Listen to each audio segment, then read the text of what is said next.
Thank you. Very warm welcome to India Day at Oxford. We have a very eminent input into discussions today. Mr. Salman Khurshid, the External Affairs Minister for India, with Lord Patten. A little later in the morning, Mr. Arun Jaitley in conversation with Rajdeep Sardesai. We have very eminent academics from Oxford. Thank you all for being here. We will begin with a prayer to mark the institution of the Pran Nath Bahal Scholarship. And to tell us a little more about that scholarship and what it's all about, Matthew McCartney, who heads the Contemporary South Asian Studies Center at Oxford. Matthew.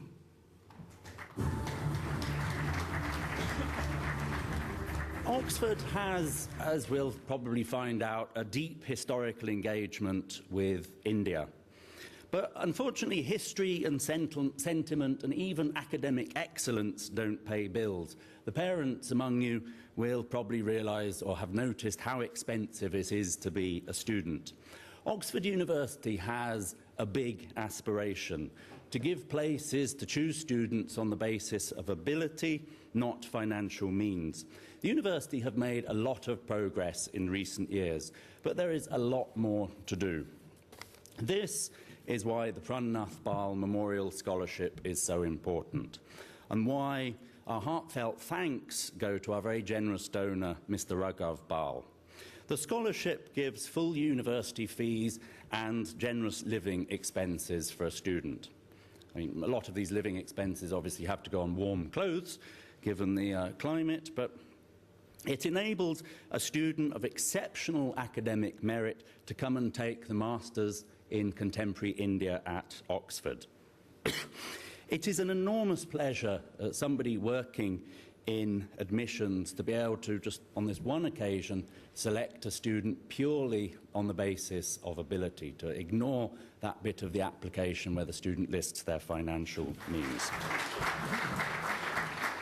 On behalf of my brother Raghav Bahal, who unfortunately is not able to be with us today due to unavoidable circumstances, I would like to welcome all of you to the institution of the Pran Nath Bahal Memorial Scholarship and to the first edition of India Day at Oxford, a Network 18 initiative in partnership with Contemporary South Asian Studies Program of the Oxford University.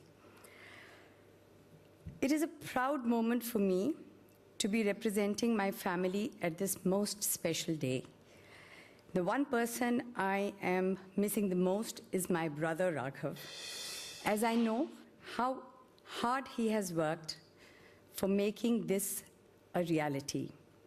This scholarship is the most befitting tribute to our late father, Pran Nath Bahal, IAS, retired, as he insisted he be addressed.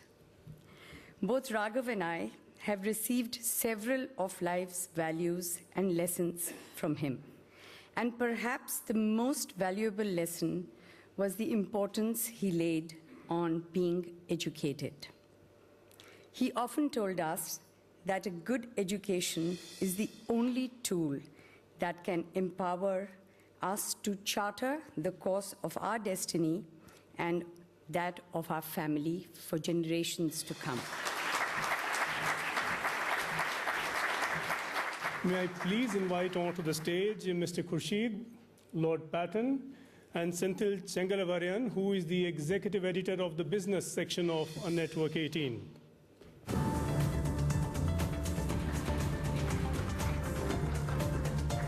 Now, Lord Patten, as we know, is the Chancellor of Oxford University, so he's very much on home turf here. He is chairman of the BBC Trust. He's also co-chair of the Indo-British Roundtable. Not least, he has close Bollywood connections, and we know that if you don't know Bollywood, you don't know India. Senthil. Thank you, Sanjay. And thank you all of you for filling this hall. We're delighted to have you here. Lord Patten, Mr. Khurshid, it's a privilege to be sharing a stage with two such distinguished Oxonians. Are there any other kind of Oxonians? All distinguished, I'm sure. Anyway, pleasure to have you here. We begin the discussion this morning with an issue that's excising Indian policymakers, in fact, worrying some of them and worrying all friends of India. Why isn't India able to leverage or better leverage its increasing economic clout to achieve its geopolitical goals. That's the topic of the discussion today. Make no doubt about it, despite what the rupee may be telling you over the last couple of weeks, India will continue to be a significant player in world affairs, but it's punching far below its weight. We will, in the next 50 minutes or so, hear first Lord Patten, and then Mr. Khurshid, not Lord yet, Mr. Salman Khurshid, speak on what they think India can do to match its increasing economic progress with growing political power. After that, we'll have an interactive session with both the gentlemen. I'll be throwing this open to questions almost right from the beginning, so get those pencils and papers out to make your notes. Lord Patten, may I request you to share your views on this?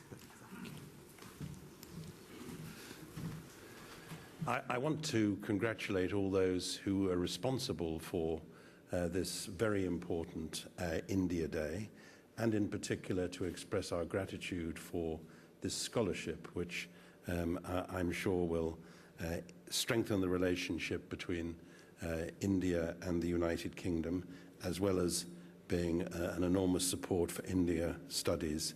Our ties with India go back to the 16th century. Our first Indian students came about 150 years ago.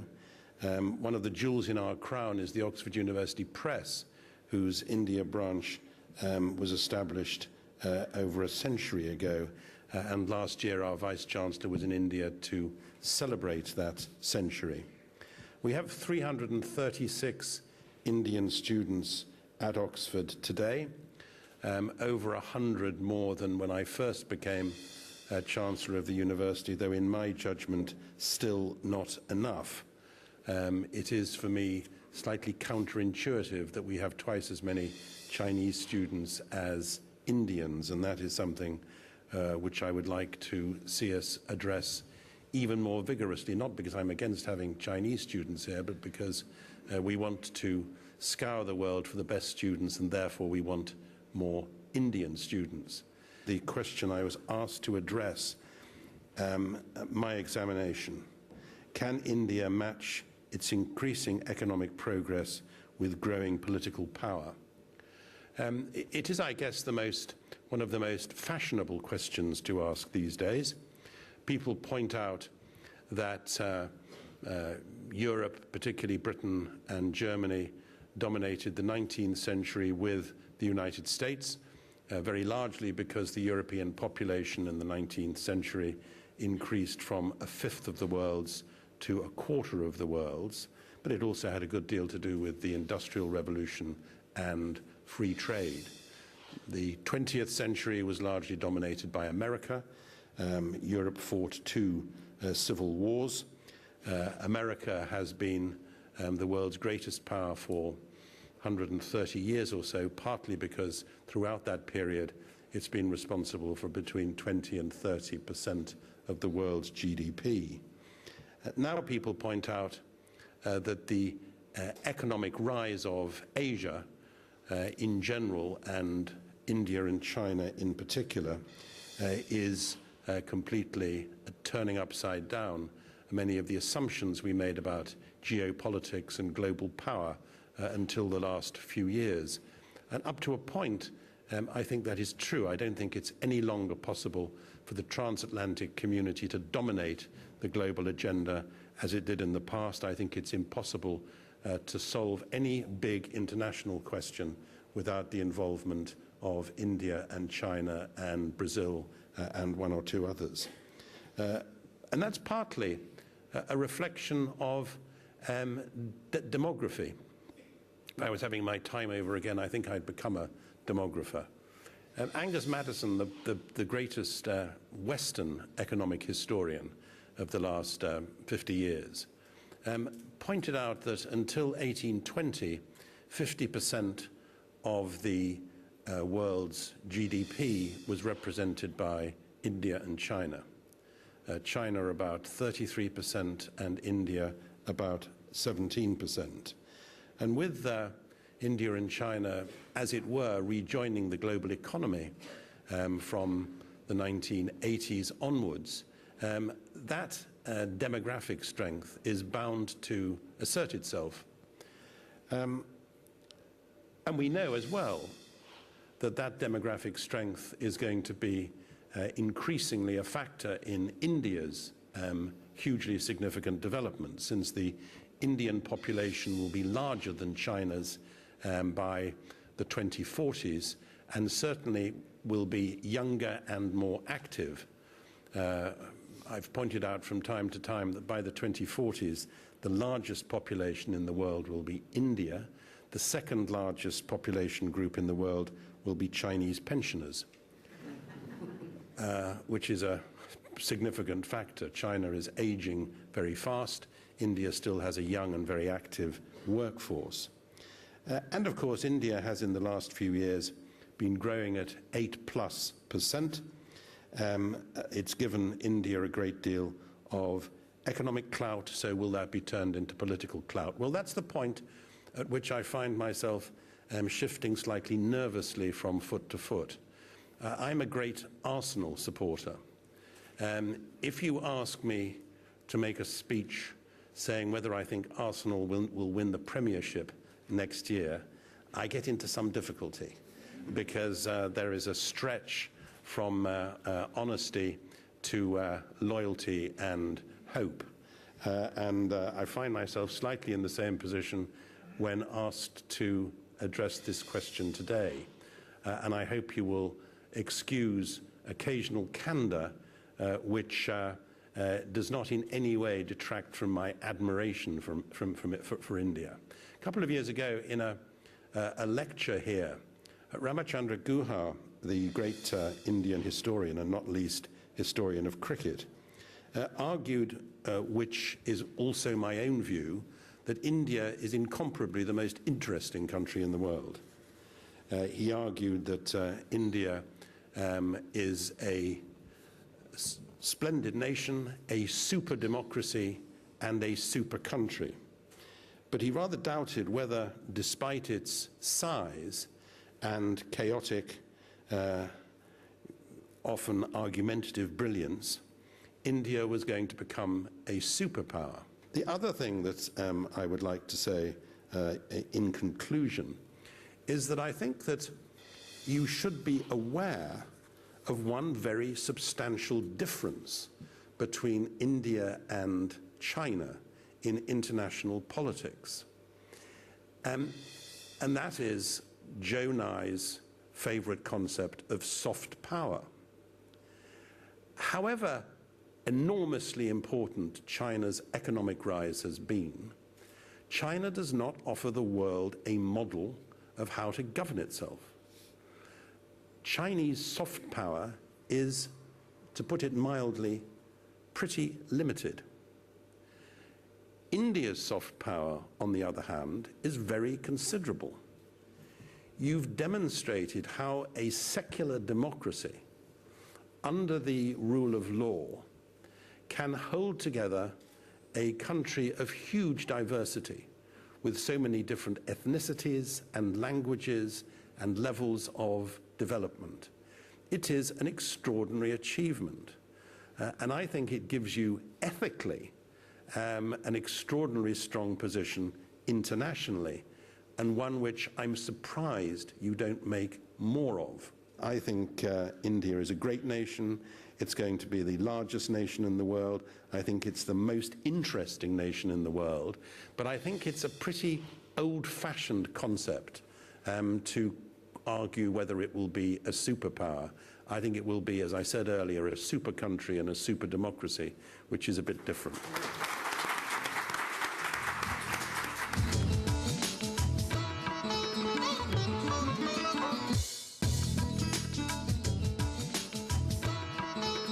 Let me just say this to you, that some of the things that have been identified as being critical for answering this question, can India match increasing economic power with growing political power, leave me a little uncertain. Are we talking about certainty of increasing economic progress and whether there will be an adequate response as far as our growing political profile is concerned in the world, or is it that our growing political profile requires to be sustained by economic growth at home?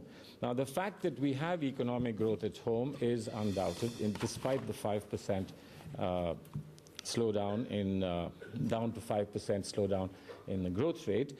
We are quite confident that we will be back to 7 or 8% in the next 2 years, and the 5% that we have slowed down to is a lot better than the rest of the world that is struggling with 1 or indeed minus growth rates, except perhaps China, which has come down, but nowhere near our levels. But we hope to get back, and one of the reasons why we've hit this low range of 5% after almost 8 or 9 years of 8% growth is because of you, because of Europe. You slowed down so much that we couldn't really export, and therefore we had to rely entirely on our own domestic consumption. Domestic consumption is substantial. It is not something that can be overlooked easily, and even when we were running through very relatively difficult times 2 years ago, our statistics showed that the automobile sales, particularly the two-wheeler automobile sales in our rural areas, were actually skyrocketing. So there are fundamentals of the Indian economy that go far beyond the usual analysis patterns that one sees. But again, there are problems, and the problems were about balancing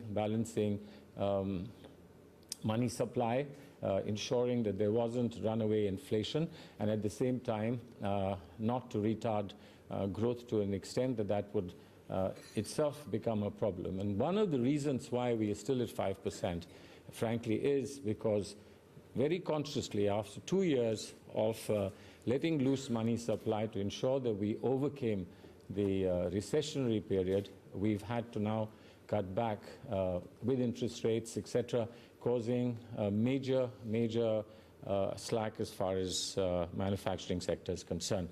But we expect that this is something that we will tidy over in the next year, maybe 2 years, and then it should be back to business as usual. We have, obviously, we have competition with China. We have historical problems with China, but we also have a very good communication and a very good relationship with China. Our Prime Minister said that the world is a large enough place for China and India to be able to grow. And that's how we've moved, and I do believe that the new leadership in China has seen that and understood that message. And despite periodic hiccups that we have, we believe that there is a future together between India and China. Welcome to a very, very special show. We've got two distinguished guests here. We've got Lord Patten and Mr. Salman Khurshid, the External Affairs Minister in India. Now let's get on to business. Lord Patten, are we certain of continued economic growth? Because as late as in March 2010, when you wrote that a column entitled India Shines On, it looked like India was ready to take its place at the world high table. Today, things look difficult. The rupee gives you some indication. And of course, let me say that sentiment in India always vacillates between despair and absolute gloom. So we are at the stage of absolute gloom at the moment. Are you concerned? No, I don't ever see the point in being a pessimist.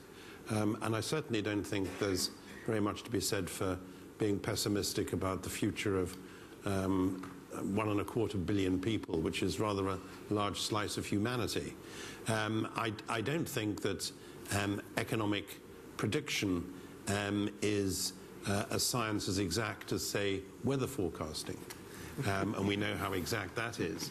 And to some extent, whether India resumes growing at a rate which will deal with demographic pressures and will be good not only for India, but for India's trade partners and the countries in which India invests. That is partly going to be achieved by the policy decisions that Indian ministers make. It's partly going to be achieved by what Indian business does, but it will also be dependent on what happens in the global economy. It is true that with Europe flat on its back over the last few years, exports to Europe from India and from China have fallen. No country can have a sustainable economic model which depends entirely on exports. So you have to develop sensible internal consumption. You have to develop service industries, which India has done extremely well. And I think India, everybody knows, will grow more rapidly as it deals with some of its infrastructure problems, whether roads or ports or airports or power. So I don't think that growth is inevitable, but I certainly wouldn't be gloomy about India's prospects. And the fact that India is going to be the largest country in terms of population in the world with a smart, young, active workforce is the biggest boon of all for India and for the rest of us. Mr. Khurshid, since you spoke about economics, and so before I get to geopolitics, and Lord Patten's spoken about the need for infrastructure, you touched upon that in your speech. You touched upon the fact that we are asking and we are inviting foreign investment into infrastructure. Is money really the issue? Because now you may argue with the numbers, but one number says that there are 7,000 billion rupees worth of projects that are stuck. So is money the issue, or does the government need to go down there and move real reform to get even the projects that are stuck back on the road? Well, I think there are two aspects to this. One is big money investment that's required. I know that we are short on funds right now, but that we were flush with funds. Our states were in a good state 3 years ago. There wasn't a fear that any state would go bankrupt. Enormous amount of money is being spent in the social sector, but we need a lot more funding than we have available. But having said that, yes, it's true. It's true that there have been hiccups. There have been impediments. There have been false starts. There have been barriers that needed to be addressed. These are nothing to do with policy per se, but they are something to do with institutions moving in the same pace. We moved from one kind of economy to another kind of economy. There were some tough lessons to be learned as we moved from one economy one economic governance to another one. And we needed institutions to be on board. Some of our judges were not entirely on board. Some of our judges in the early part of independence were not on board about some of our important socialistic policies. Then we had a whole range of judges who pushed socialism very fast and very far. And then we've now come to a market-oriented way of life. To a large extent, the mix has changed, and there are some judges who've picked this up very quickly. There are other judges that will take a little bit longer. So there are institutional decisions on which we need to work harder. And I think that, if I might say this, I think we need to talk to each other better. Arun Jaitley and I need to talk a lot more to each other. And I think if you did a weekend in Oxford every month, we would achieve a lot more than we are able to achieve at home. But we'll do that. I think when you hear him speak, you will probably know that there are people on both sides of the political divide who are waiting for this conversation to move forward. And I think we need some storytellers and some conversationalists who will break the ice and move us forward. Lord Patten, again, economics. There's a school of thought which says that what happened after the crisis was the bankers got in, and they bought time for governments and policymakers. By introducing a whole host of monetary changes and pumping more money into the global system. But unfortunately, the policymakers just kicked the can further down the road. So they haven't really got down and got into using the time that banks bought them, central bankers bought them, to making the real reforms. We blame Indian policymakers for that in India, but this is true of the rest of the world. Would you agree with that? And I think it varies from country to country and region to region. I thought you were going to say something different about bankers. I'm talking about central bankers. I'm talking central bankers. I would certainly draw a distinction between central bankers and bankers as a whole, because I think there is a lot of resentment in every country about the extent to which banking as an industry appeared to want to privatize gains and socialize losses. And I think that has caused tensions in most of our countries. I think what is called, terrible phrase, quantitative easing, putting more money into the system, did enable, certainly in Europe and America, did enable us to avoid disaster, and with even higher rates of unemployment and even greater contractions in net disposable income. I think in Europe, it is certainly the case that a focus on both austerity in public spending and monetary easing in order to keep some sort of level of economic activity has been sometimes at the expense of structural reform and reform in labour markets and product markets. So I don't think we've gone as far as we should in those areas. And I say that as a background to commenting that a lot of your friends, India's friends in Europe and America, take for example a newspaper like the Financial Times and Martin Wolf, who's a very, very positive friend of India.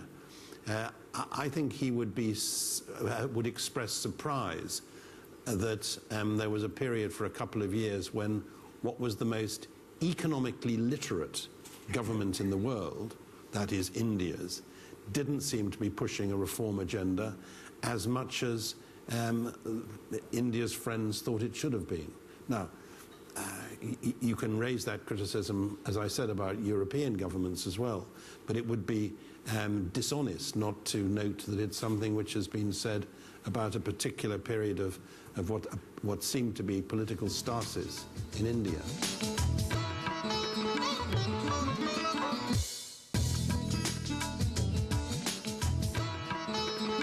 Let me say, ladies and gentlemen, first of all, it's a great honor and privilege to be back in Oxford, almost 25 years to the day since I passed out.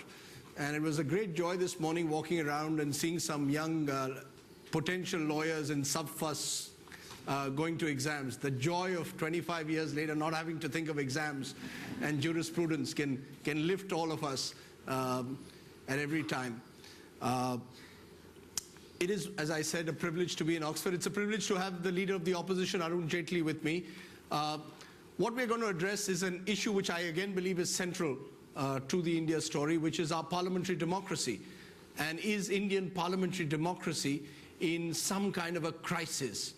Now, in 1952, an editor of a Chennai paper once said that Indian elections, the first Indian elections, was the greatest gamble in history.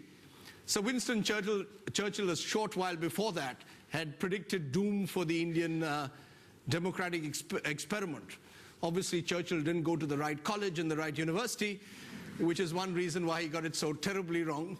And as a result, we're just about heading to our 16th general elections in a few months, if the Congress wants it, in an even shorter time if the BJP wants it.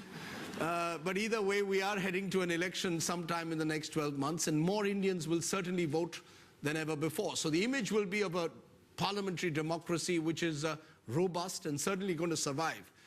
What is the bigger question is that under that robustness and survival instinct, is there a certain hollowness which is creeping in?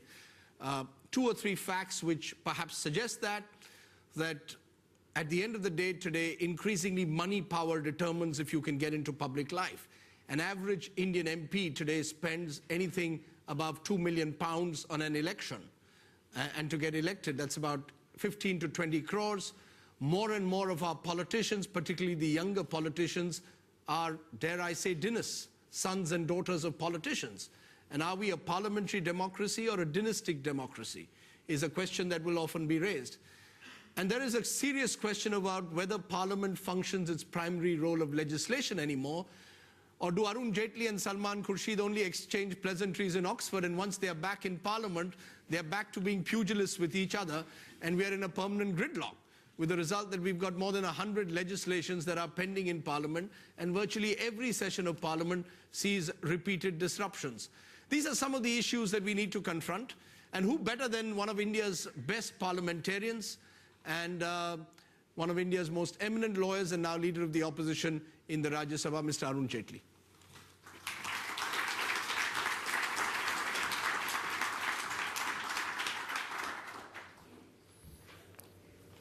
Well, thank you very much, Rajdeep. You've defined the subject as a serious challenge to India's parliamentary democracy. You referred to the 1952 elections. The 1952 elections, I am told, took 8 months to be completed, because democracy was a very slow-moving process at that time. Now we have the ability to do it in a couple of days. I may be in opposition, but and I am critical of the government, but let me tell you, I am a very enthusiastic and a proud Indian, and I have no reason to doubt not only the credibility but the longevity of India's parliamentary democracy. When India got independence in the first 2-3 decades, there was an academic debate whether we did select the best system. I think that debate has been concluded.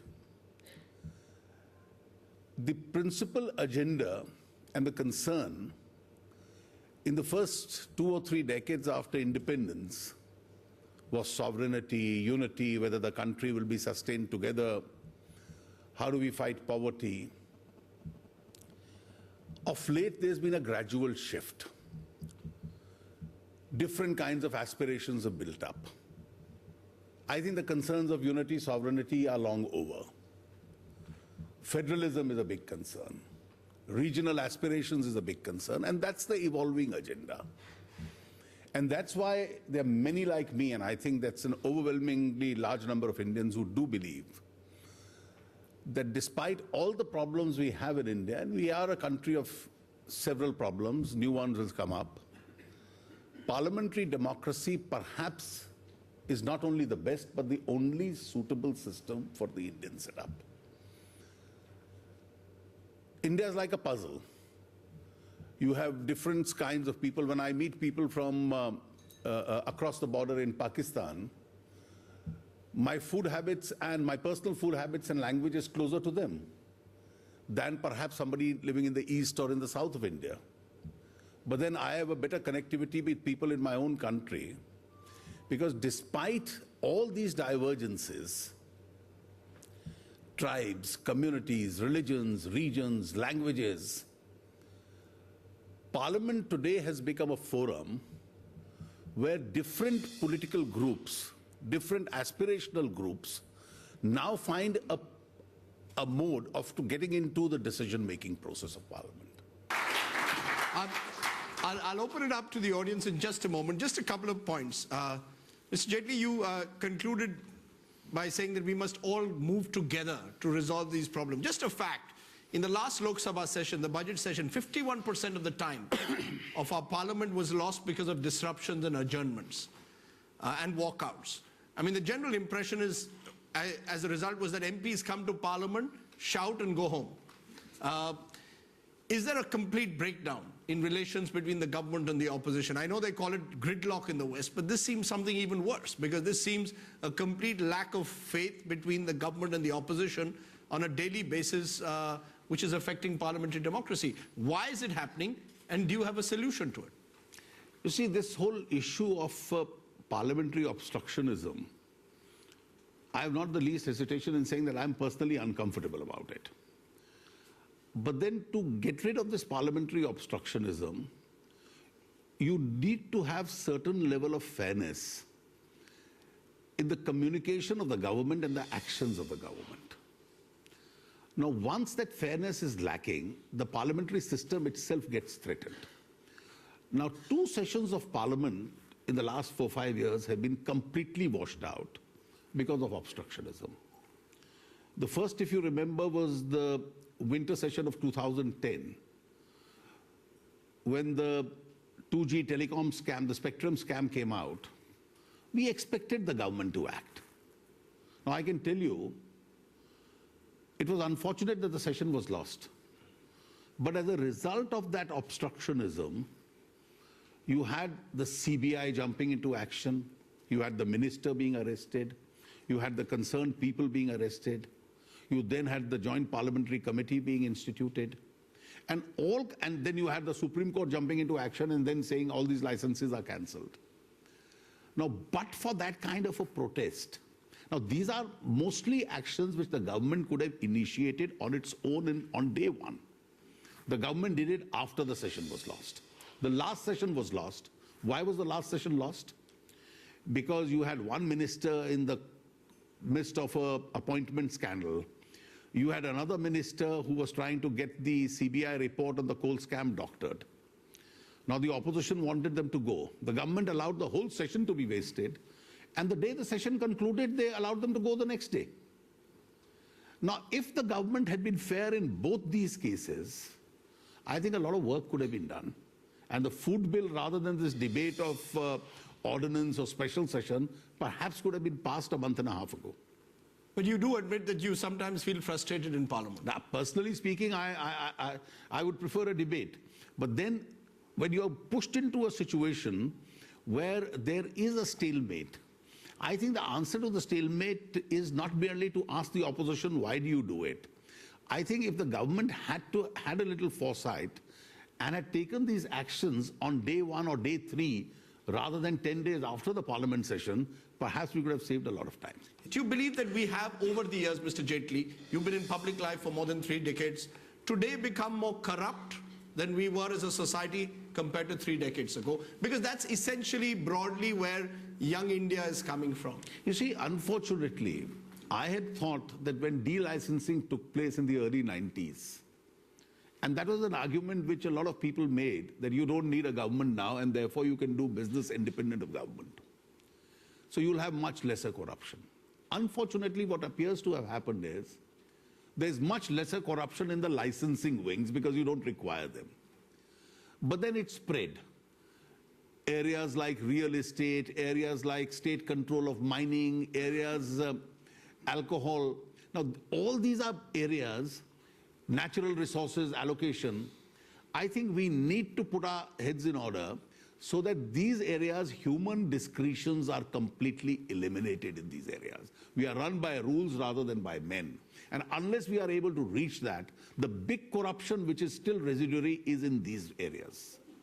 And unless we can eliminate individual discretions, I don't think we are going to be able to do away with the big corruption. You know, my office is, this is being carried live in India, and they wanted a news point of view, which you almost said in your speech. You seem to suggest that the future of India will have 2 national parties as anchors. That's the word you used. At the moment, one of your allies, Nitish Kumar in Bihar, is threatening to leave you. And as you yourself have admitted, regional parties are also on the rise. The big question, are you worried that despite what you said, that you can't have an India ruled by anyone else other than these 2 big anchors? Is the third front, this idea of India being more regional, more fragmented, actually an idea which will continue to endure because actually the national parties are in decline, both the Congress and the BJP? I think the third front is a failed idea.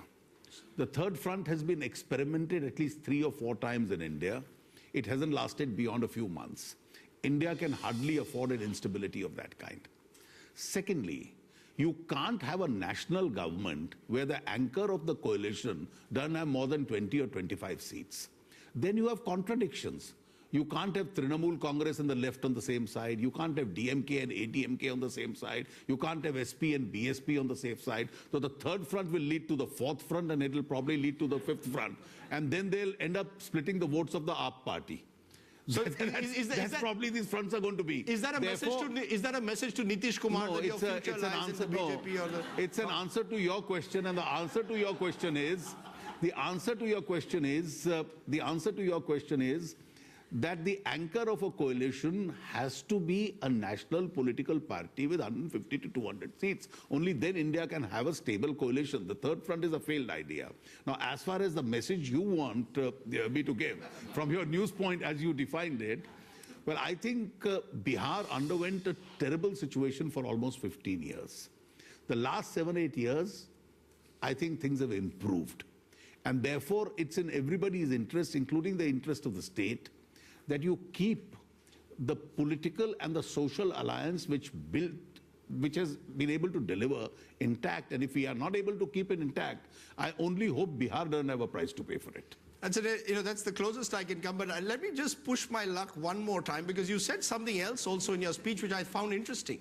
You said that one-man shows is something you fear. That's the word you used in your speech. You fear one-man shows. The worry is that we are in an India where the Congress party and the BJP increasingly want to push, possibly, certainly your party, it appears, want to push towards a system where you're asking the voters to vote for an individual. So while we are a parliamentary democracy, are Indian elections turning presidential? Are you, for example, saying vote for the BJP because Narendra Modi will be Prime Minister? Will the Congress tomorrow under Mr. Khurshid say vote for the Congress so that Rahul Gandhi will be the Prime Minister? So while we talk of a parliamentary democracy, are elections in India becoming presidential, and is that what you would like? Do you believe that the next election will be Narendra Modi versus Rahul Gandhi? Can I tell you something? The candidates are yet to be decided. But I can answer your question theoretically without giving you the news value of individuals. It's okay. I'm trying my luck. I thought away from India you might be a little more open than you would be at home. In structured political parties, yes. In structured political parties, the party will always get a primacy. It's only when a political party is built around an individual or a family does an individual get primacy. Therefore, if you have political parties which are built around personalities, probably what you fear may be true. In structured political parties, it is hardly likely. That's as clear as you can possibly get, Mr. Jaitley. But I appreciate your joining us. It's been wonderful to be here in Oxford, and it's been a privilege bringing India, in a sense, a slice of India and the best of India to Oxford. Thank you all very much, ladies and gentlemen.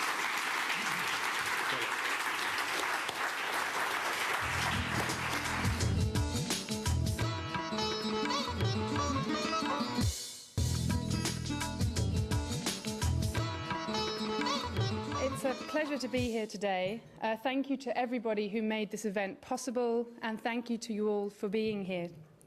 Now, today's discussion has focused so far on the question of whether India can match increasing economic growth with growing political power. And in fact, it's this very question of the nature and the extent of the political power that India wields on the world stage that we too are trying to address within a current research project based in the Contemporary South Asian Studies programme. And it's about this project that I'd like to talk today. Now, the project's name is India in the Eyes of Others. And as the title suggests, it's a project that aims to present multiple viewpoints on India's influence in world politics.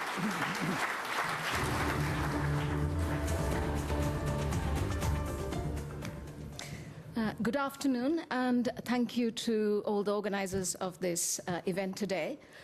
I would like to shift gear a bit. I'm the head of Department of International Development, where we are concerned about people. We have spoken about a great country, a great democracy. We have also spoken about a just and fair society. I would like to look at the Indian experience from the perspective of what is happening to India's people from a particular angle, and that is to do with the much vaunted enterprise culture of India. Now, our nation, though it has no drinking water, electricity, sewage system, public transportation, sense of hygiene, discipline, courtesy, or punctuality, does have entrepreneurs, thousands and thousands of them. This is a quotation from Arvind Adiga's Booker Prize winning The White Tiger. Although this is an evidently satirical comment, it does draw attention to the meteoric rise of the new idea of India as a nation of entrepreneurs in recent years. Thus, for instance, a prominent public figure, a politician, writes the following in his book on entrepreneurship, and I quote, "What drives a marginal nation to become significant and to be noticed is the level of enterprise of its people and its policies. India is a nation in transition. In essence, a billion-strong society is going through an entrepreneurship revolution," unquote. In a similar vein, there is widespread belief now that the key to India's rise as a world power rests on the aspirational mindset and enterprising qualities of her citizens, her people.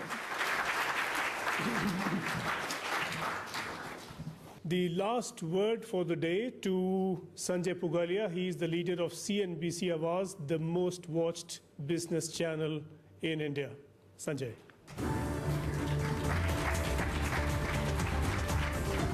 Thank you, Sanjay. Very good afternoon, ladies and gentlemen. It has been a long session, so I won't come in between you and the lunch. But one important announcement to make, and before I do that, I must complete my customary Thanksgiving session. And before I do that, I want to introduce Richard Topo, who is the first scholar of the scholarship that Raghav Bahal has started. Richard.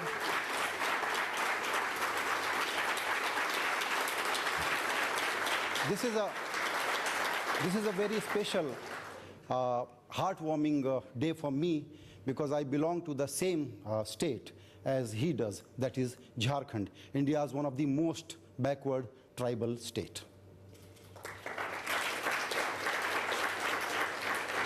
Thank you, Oxford University, for making this happen, and thank you, Lord Patten, for making time for us. And before I thank other, I want to make one factual correction about your speech that was in lighter vein, and you said that you are known as Ellis' father in India. Not true. You are known in India as a great statesman who oversaw the handover of Hong Kong. And they have a great fondness for you, and they treat you as India's friend and great India enthusiast. And away from the government, when we are here, this is our first step. We want to take it forward maybe every year, if not every year, maybe 2 years. We want to do this kind of event in more deeper and more meaningful and more engaging manner than what we have done today. Even though it was a very thought-provocative and stimulating session from all our guests, Salman Sahab, in between China visit and Arctic trip, he has made time for us. Jaitley Sahab has actually taken time off his holiday. He's currently on the holiday here in UK. So thank you all, and thank you, such a distinguished gathering here. And before I complete my Thanksgiving note, a very important announcement to make. On July 1st, we as Network 18 are launching a new channel in UK called News 18 India. It will be targeted at South Asian diaspora. So this is our first big move to get engaged with UK, and I'm sure we are looking forward to a very deeper and engaging and continuing relationship with Matthew and Kate. Thank you all for making it happen. And Sanjay and my team, Anil, Archana, Shilpi, entire event management team and production crew, thank you for putting up a great show. Thank you.